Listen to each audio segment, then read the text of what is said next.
Hi, instructor and classmates.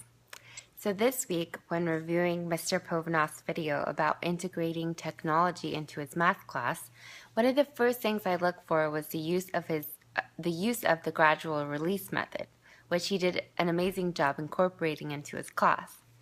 So first, Mr. Povanov explained to the students about addition and subtraction and the vocabulary, which is the I do it part.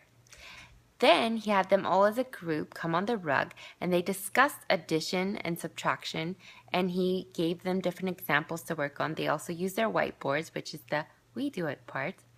And then he had them use an app on the computer during independent practice time, which is the you do it part. First, they used an app, then they all practiced at the same basic math level, and then they finished that app and they graduated to a more individualized app that allowed them to work on their specific level.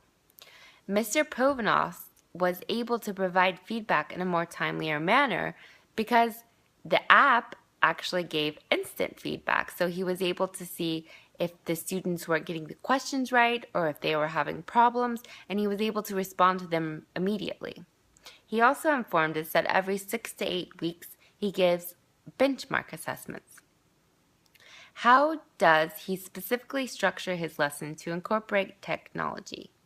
How does using technology promote differentiation? Well, it's so wonderful to see how Mr. Povanov actually structures most all of his lessons around technology. He uses technology during independent study time most of the time. What is super about his use of technology during independent practice time is that most of the apps that he used are based on the individual student needs.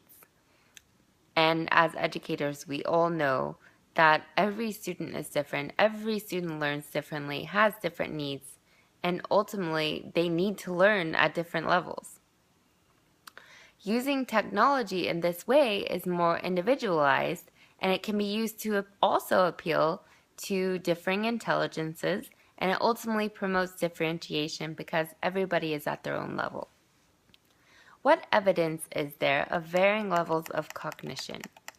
So all of the cognitive levels of Bloom's taxonomy are present in the lesson.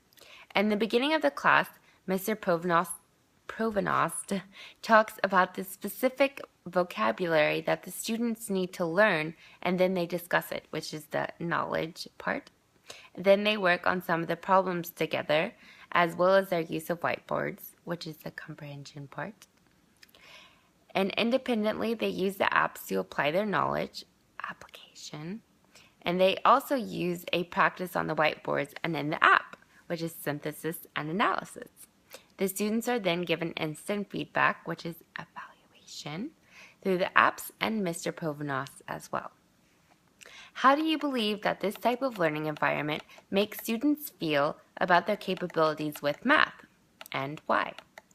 I believe that it gives them confidence because using the apps adapts to their specific levels and needs, and it doesn't make them all practice at the same level, like, say, giving out a worksheet to the mass population and it's all the same level. And so when a student comes into class and everybody's working at the same level and they're not ready yet, they can get discouraged, they can be disruptive, or they can ultimately just give up, which causes a whole nother set of problems. So working at everybody's specific level, it gives them more confidence. It makes them want to strive to get to the next level and have something to look forward to. And so I ultimately feel that the key to a successful learning environment is through differentiation. Thanks, guys. See you next week.